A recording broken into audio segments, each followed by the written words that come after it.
Buenas tardes, muchachos. A mí me da muchísimo gusto estar aquí como siempre. Es un placer siempre darles clases. El día de hoy vamos a continuar con los temas que hemos estado viendo en estos últimos días. De hecho, chamacones, el día de hoy vamos a terminar con la segunda unidad de nuestro módulo 10. Al módulo 10, de hecho, nada más le faltan dos clasecitas más, aunque no sé si les comentaron ya. Creo que este jueves no vamos a tener clase debido a que es Navidad. Entonces, bueno, es Nochebuena en realidad. Entonces, supongo que no vamos a tener clase el jueves, así que quedará una clasecita ahí pendiente para ver cuándo la reponemos. Sin embargo, muchachos, el día de hoy estaremos terminando con la unidad 2. Saben que hemos estado hablando acerca de economía y cómo funciona la economía mexicana desde adentro. ¿Por qué, profe? ¿Por qué estudiamos economía? Pues porque para poder entender las condiciones actuales de nuestro país, tenemos que entender mejor las decisiones que se tomaron en el pasado que lo llevaron hasta estar en donde está ahora. Entonces, hoy finalmente alcanzaremos el presente, tal y como hicimos en la clase, perdón, con la unidad anterior, que primero hablamos de situaciones generales y luego hablamos de situaciones más actuales. En esta unidad hablaremos ya finalmente del modelo que casi hasta nuestra actualidad estuvo vigente y se mantuvo vigente durante un par de décadas. Hablemos del modelo neoliberal o neoclásico, también se le conoce. Probablemente ustedes han escuchado mucho respecto a los neoliberales porque son la carne de cañón de nuestro actual presidente de la República de los Estados Unidos mexicanos. Señores, el modelo neoliberal surge como la respuesta a la crisis provocada por el modelo Easy, el que estuvimos viendo ayer, el modelo de industrialización por sustitución. Ese modelo, chicos, que dejó a México todo golpeado debido a las fallas económicas y la manera en la que había decrecido, es decir, económicamente México primero aumentó y de repente dio el bajón, que eso fue técnicamente lo que sucedió durante esos años. Bueno, debido a todo lo que sucedió con el modelo Easy, surgió una nueva corriente de ideología económica que propugna, es decir, contrarresta todo lo que había sucedido anteriormente o todos los principios que sostenían el modelo Easy. Muy bien, déjenme explicarles en qué consiste el modelo neoclásico. El modelo neoliberal propone lo contrario al modelo Easy, mientras que el modelo Easy pretendía en realidad hacerse que el gobierno funcionara de forma activa en la economía. El modelo neoclásico pretende que la iniciativa privada, es decir, que en realidad son las empresas privadas en vez de las públicas, las que mejor desarrollan los sectores económicos en nuestro país. Mientras que el modelo Easy pretendía tomar la industria mexicana y entregársela en las manos al gobierno mexicano, pues lo contrario hace la iniciativa neoclásica que pretende darle a las empresas privadas el poder para desarrollar los sectores económicos y mejorar tanto las fronteras de las mercancías, el capital de inversión, los flujos financieros, etcétera, etcétera, etcétera. En conclusión, el modelo neoliberal al fin desentiende al gobierno mexicano de la economía. Le arranca la raíz esa conexión que tenía en los mandatarios anteriores y le entrega el poder del desarrollo económico mexicano a las empresas privadas. Aquí, señores, es cuando entramos a la verdadera carnita. Ya les dije que estudié periodismo y en el periodismo la carnita es lo más interesante. Aquí es donde entramos técnicamente a lo más interesante. Porque a partir de este momento estaremos hablando de las crisis recientes. Esos ceros que se le añadieron a nuestro peso de trancazo. Esa devaluación del dólar y la moneda de cambio. Esa inflación exagerada proviene de aquí, del modelo neoliberal. La escuela neoclásica neoliberal incluye ciertas políticas que, como dije anteriormente, son contrarias a las del modelo Easy y podemos analizarlas en paralelismo. Es decir, que si comparamos unas con otras, ya sé que el modelo Easy solamente tiene 3 principios, pero pues estas técnicamente son lo contrario en algunas políticas más extensas. Las políticas recomendadas o las políticas que propone la escuela neoclásica son las que se encuentran aquí. Vamos a tratar de citarlas todas. Recuerden siempre tomar notas y estar muy atentos de lo que vayamos diciendo. Si tienen dudas o comentarios, no duden en dejarlas en el chat para que estemos todos al tiro y no se nos vaya nada. La primera política establecida son las políticas monetarias restrictivas. Es decir, que ya no iba a ser tan fácil hacerse de dinero. Mientras que el modelo Easy pretendía disminuir las tasas de interés para aumentar la oferta de dinero y el consumo, las políticas monetarias restrictivas del modelo neoliberal pretendían hacer lo contrario. Aumentaban las tasas de interés, porque al aumentar las tasas de interés había menos oferta y demanda, se disminuía la inflación y se reducía el riesgo de una devaluación monetaria. Sí es cierto que se sacrificaba ligeramente el crecimiento económico porque no hay tantas exportaciones como se supone que debería de haber. Y sí, se perpetúa el nivel de deuda interna y de deuda externa, es decir, tanto lo que le debemos a otras naciones como lo endeudados que nos encontramos nosotros mismos, pero lo que urgía en ese momento era detener la inflación y aunque sonara ilógico, porque al parecer detenía el crecimiento económico del país, funcionaba. Funcionaba porque al menos la moneda no se inflaba.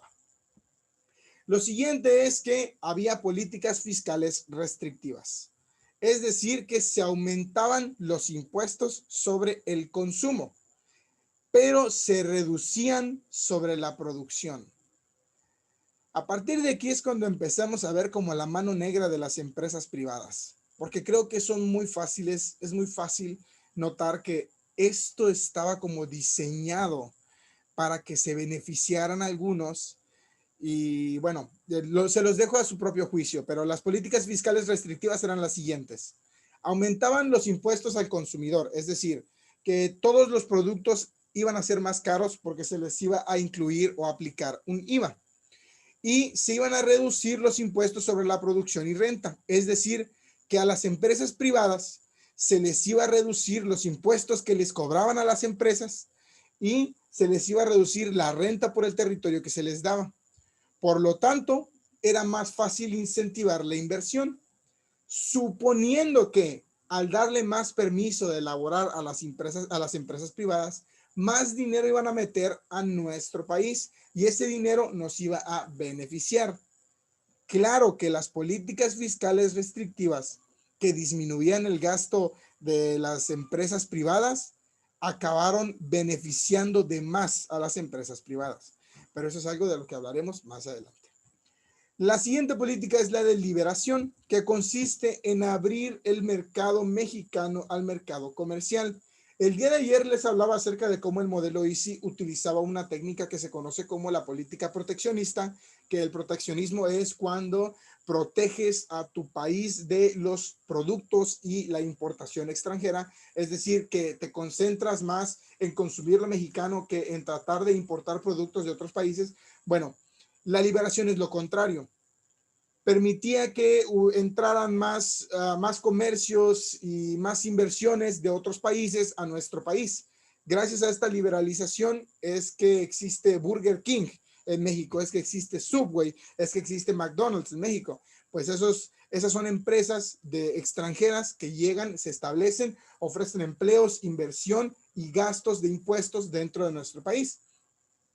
La apertura comercial permite a México posicionarse en un panorama internacional y además promueve la competencia o la competitividad en el mercado, es decir, que ya se acaban los monopolios de que una sola empresa se encarga de todo, no, entran varias y ya varias empresas pueden entrar. Imagínense la época en la que, por ejemplo, solo había un servicio de telefonía en todo el país y Telmex, o como se llamaba antes, no recuerdo cómo se llamaba antes, pero Telmex era la empresa que se encargaba de darle redes de telefonía a todo el país. O sea, no había ni Movistar, ni AT&T, ni ninguna otra de las redes que existen, solo había Telmex. Entonces, todo ese dinero lo invertían en una sola empresa.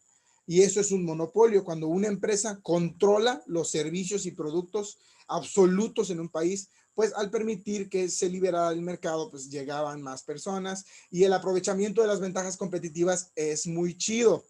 Les voy a poner un ejemplo rápido para que entiendan qué tan importante es la liberalización del mercado. ¿Se acuerdan de hace 5 años cuando no existía César's aquí en Ciudad del Carmen? Cuando no hay César's, hablo de pizza César's, chicos. Antes de que existiera pizza César's aquí, comer pizza era un privilegio, porque Domino's y Hot vendían sus pizzas carísimas. Costaban mucho más de 100 varos las pizzas. Costaban ya entre los 200 o más pesos. Cuando llega Pizza César's con su pizza de 89, 79 varos, las otras dos empresas se caen en gasto económico y en consumo. ¿Quién va a comprar pizzas de 200, 300 varos cuando fácilmente puedes comer una por 79 pesos en César's?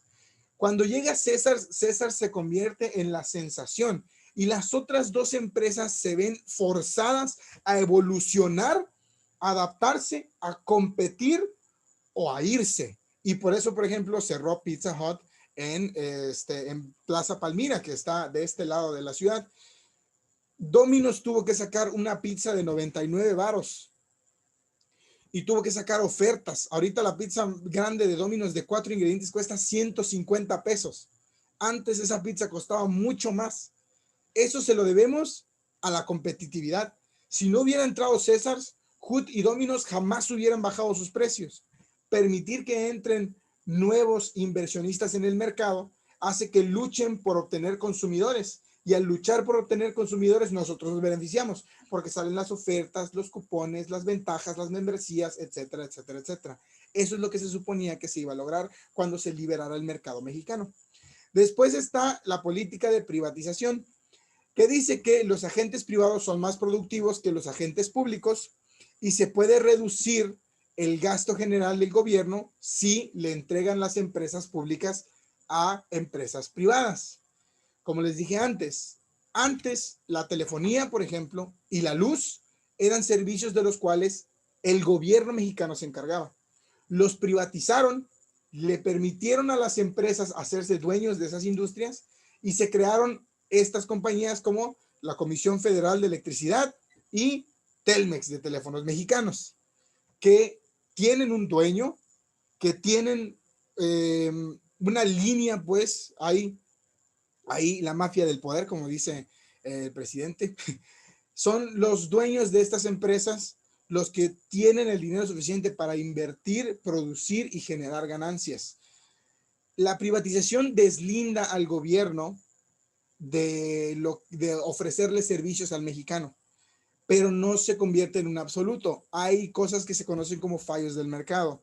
¿Qué es un fallo del mercado? Los fallos del mercado en la política o en el modelo neoliberal son las cosas de las que ningún gobierno, perdón, ningún mercado, ninguna empresa se quiere hacer cargo porque no le producen ganancias. Por ejemplo, ¿quién se encarga del alumbrado público? O sea, ¿quién querría encargarse del alumbrado público? ¿Para qué nos sirve el alumbrado público? Literalmente nada más para que nos dé luz durante las noches, pero no importa quién ponga esas luces, no les va a haber ni una sola ganancia. Entonces no puedes pedirle, por ejemplo, a Comisión Federal de la Electricidad que se encargue de poner esas luces, porque esas luces a ellos no les generan ganancias. ¿Quién se encarga entonces de ese tipo de infraestructura? Pues el gobierno. Esos son los fallos del mercado neoliberal. Solo se los digo como un paréntesis para que lo sepan. Para que sepan que la privatización no es soltarle todo a las empresas, ¿no? El gobierno se sigue haciendo cargo de algunos servicios y bienes que corresponden al mexicano, pero la mayor parte de las empresas sí se privatizan. Por último, y quizás la última política y la más grosera y puerca de todas, la desregulación. Así es, le quitaron leyes y reglas que inhibieran la actividad económica al país. Yo les decía que había como una actividad pasivo-agresiva en el modelo Easy, en el que se creó el proteccionismo, donde ponían reglas y leyes para cobrar fuertes impuestos y aranceles a los productos que vienen de otros países para que consumiéramos más lo mexicano que lo importado. Pues aquí se hizo lo contrario. Se quitaron todos esos impuestos, se quitaron esas leyes, se quitó todo eso que impedía que los mexicanos, que impedía que las empresas extranjeras le vendieran sus productos a los mexicanos. Esto garantizaba el régimen de derechos de propiedad y su seguridad, supuestamente, y generaba un mayor dinamismo entre los agentes económicos. Mayor compra, mayor demanda, mayor compra, mayor demanda, mayor oferta, mayor demanda, ¿no? Pero no salió muy bien, que digamos. Eso lo explicamos en un momento. Primero quiero que sepan algunos ejemplos de cómo funciona el mercado neoliberalista. Permítanme tomar un trago de agua.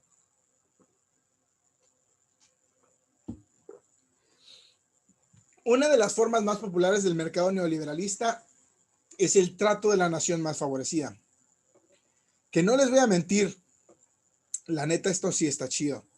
Y México se ha beneficiado muchísimo de este relajo. Verán, una de las formas más comunes de admirar al mercado neoliberalista es en un panorama internacional, debido a que el mercado neoliberal permite que existan tratados como este, el de la nación más favorecida. Que quiere decir que cuando un país hace tratos económicos con otro, se le trate como su igual, aunque económica, social, cultural y políticamente resulte inferior. ¿Cómo se beneficia México de esto? ¿Saben ustedes lo que es el Telecán? El TLCAN, el Tratado de Libre Comercio de América del Norte.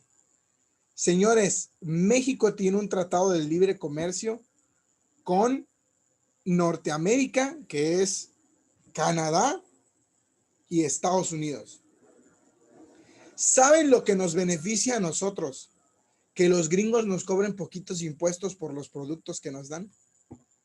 No tienen idea de lo beneficioso que es para el mercado mexicano que Canadá y Estados Unidos nos traten como si fuéramos sus iguales, porque económicamente y políticamente somos inferiores a ellos en muchísimos aspectos. Pero el trato de nación más favorecida es una forma de mercado neoliberalista que generó tratados que permitieron a México estar a la altura de países como los Estados Unidos de Norteamérica. Hay algunas excepciones al trato de nación más favorecida, como las zonas de libre comercio, que es donde no te aplican ningún tipo de impuesto o arancel por importaciones y exportaciones. Las uniones aduaneras, donde varios países se ponen de acuerdo para generar ciertas reglas de impuestos y aranceles en sus respectivas aduanas, y los acuerdos preferenciales que algunos países hacen aunque no tengan aduanas colindantes o no estén cerca, para beneficiarse unos del otro, y se hacen precios especiales, se hacen ofertas, importaciones y exportaciones especiales y específicas.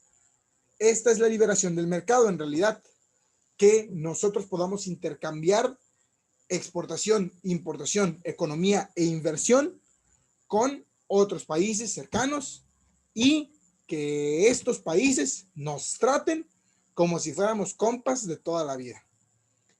Ese era el principio del mercado neoliberal. Privatizar todo, que invirtieran las empresas privadas, que se generaran nuevas formas de ingresos y empleos, y que finalmente México estuviera a la altura del mercado internacional, cosa que se perdió durante la época del modelo Easy. Ahora, profe, el mercado neoliberal suena re bien. ¿Por qué México está tan pateado, tan amolado? El mercado neoliberal suena bien, muchachos, pero nuestro país es un país donde la corrupción y el crimen pasa impune sin ningún problema. Obviamente que íbamos a tener problemas si no podíamos regular y no podríamos imponer reglas e impuestos a las mugrosas empresas privadas que lo único que quieren es beneficiarse y llenarse los bolsillos sin importar que le cueste la vida a la gente que está constantemente batallando por tener lo digno y lo mínimo para sobrevivir. Todo empieza en esta época oscura de 1994, en la que México empieza a verse afectado porque las empresas privadas, al tener tantas libertades, se convierten en la oligarquía del país. Unos cuantos canijos tenían un resto de varo y ese resto de varo viajaba en dinero circular. Caímos en un sistema feudal que Mario Vargas Llosa, un escritor increíble, llamó y denominó la dictadura perfecta. Una dictadura donde ni siquiera nos dábamos cuenta de que había tiranos en el poder. ¿Y qué fue lo que pasó? Lo que pasó fue que el gobierno se encargó de reprimir todas nuestras quejas y todo nuestro sufrimiento al existir siendo como la clase baja, más baja y miserable del país.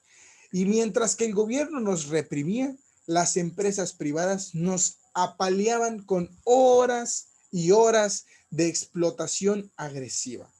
Al pasar esa explotación violenta, lo único que nos quedaba era soportar el malestar de la vivencia mexicana mientras el varo aumentaba, la corrupción jamás se detenía y empezaron a suceder los asesinatos de las figuras importantes en el país.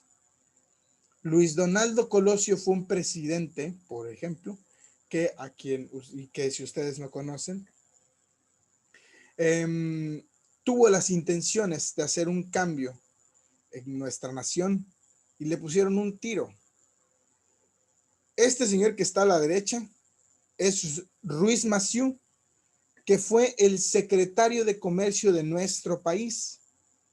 Estados Unidos, viendo que los mexicanos estábamos de la fregada, decidió ponernos a prueba y decir, ¿saben qué?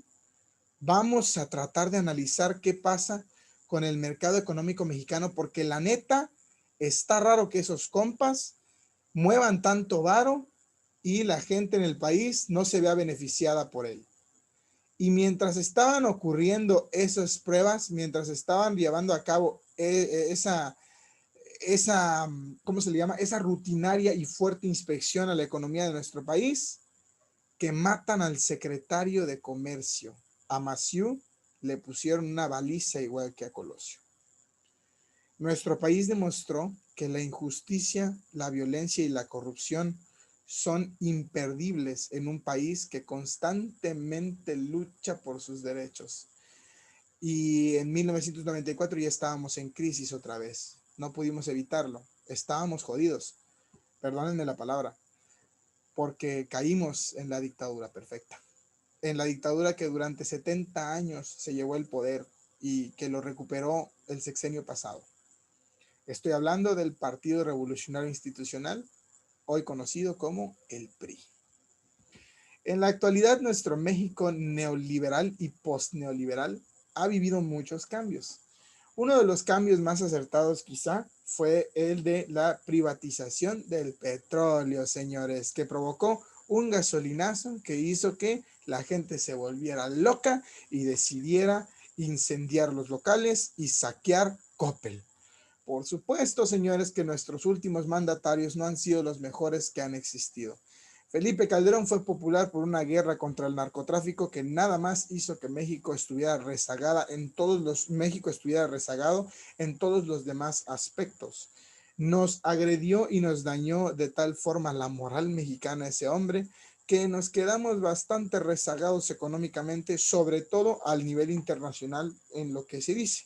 Y cuando el PRI recuperó el poder, el PRI hizo lo que cualquier neoliberalista haría: promover el consumo, la violencia, el robo y la corrupción.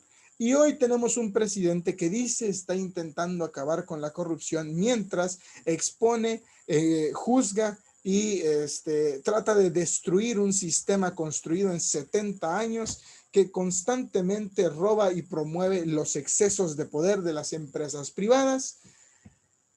Y aunque el viejito santo, el cabecita de algodón, Andrés Manuel López Obrador, está haciendo la lucha desde donde está, puedo decir que nuestro país no va a cambiar con tanta facilidad. México es un país complicado y durante muchos años hemos sido víctimas de todo tipo de violencia y durante todo tipo de... Ah, sí es cierto. Bueno, paréntesis, disculpen. Juan José Almeida dice, profe, perdón, pero Luis Donaldo no llegó a ser presidente. Tienes toda la razón. Fue un candidato a la presidencia. Iba a ganar cuando le dispararon. Es verdad. Muchas gracias por la corrección, Juan José. Tienes toda la razón. Fue un candidato a la presidencia. Tienes un punto extra, ¿no es cierto? No doy puntos extra. Este, entonces, chicos, ustedes deben de mantenerse al tanto de nuestra economía y de cómo funciona y por qué está tan rota. Antes de criticar todas las señalizaciones importantes que hace nuestro presidente, pregúntense si realmente estaríamos mejor si López Obrador no fuera presidente.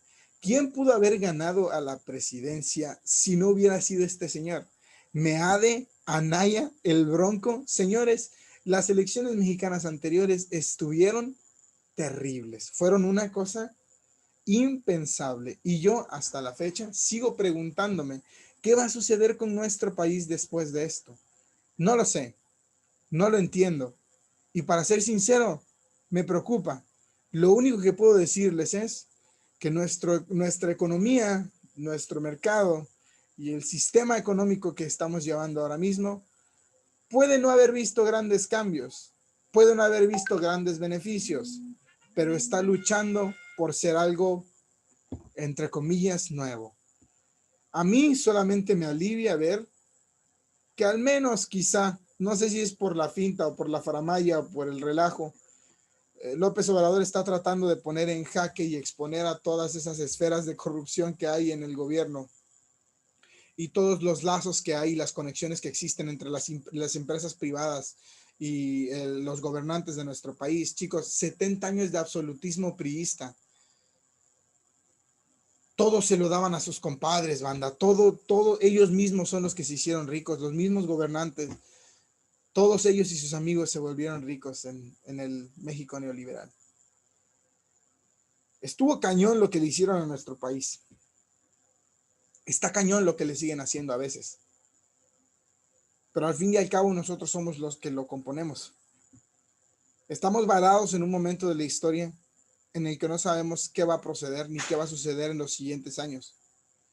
Literalmente tenemos que esperar a que se acabe todo este relajo, tratar de sobrevivir al rezago económico y reactivar todo el consumo que se murió durante este año y luchar en contra de la corriente.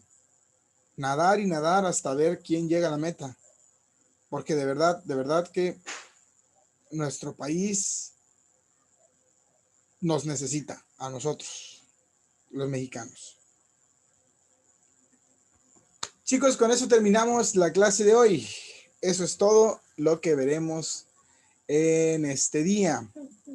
De tarea les voy a encargar que se vean un video de la crisis de 1994 que les voy a enviar, ¿ok? Y van a hacer una línea de tiempo explicándome cuáles fueron los sucesos más importantes durante esas fechas. Quiénes eran los presidentes relevantes, quiénes eran las personas involucradas, todo traten de involucrarlo en su línea del tiempo y chequen bien cuáles fueron los principales hechos ocurridos en esos días. Hoy estamos terminando temprano, aliviánense un resto, tranquilitos. Lo que pasa es que este tema está cortito, la verdad. Y eso que me extendió un montón, como siempre, yo me extiendo mucho hablando, pero pues el tema no daba para mucho, de verdad que no daba para mucho. Es un tema cortito. De hecho, creo que esto ni va a venir en el examen, pero de verdad yo quería enseñárselos porque lo que importa es que ustedes salgan de esta preparatoria siendo ciudadanos competentes, que sepan qué es lo que pasó en nuestro país para que estuviéramos así. Y la próxima vez que opinen, que hablen, que lean un artículo en el periódico, la próxima vez que platiquen con sus familiares, piensen en todo el panorama, todas las circunstancias que rodearon las tragedias nacionales que fueron los presidentes que promovieron el modelo neoliberal y que le vendieron la patria a las empresas privadas para enriquecerse ellos mismos. Buenas noches, chicos. Perdónenme por terminar con con un tono tan triste, pero de verdad que a mí siempre me deprime hablar de lo que le pasó a nuestro país y de las circunstancias en las que nos encontramos. Pero esperemos que el futuro pinte mejor y que tarde o temprano México se convierta en la potencia mundial que merece ser. Nos vemos, muchachos, que tengan muy bonita noche, descansen. Mañana, miércoles, todavía tenemos clase, creo. Así que les dejo su feliz Navidad para mañana, ¿sale? Nos vemos, se cuidan mucho. Hasta pronto. Ya terminamos. Ah, sí, dudas y comentarios.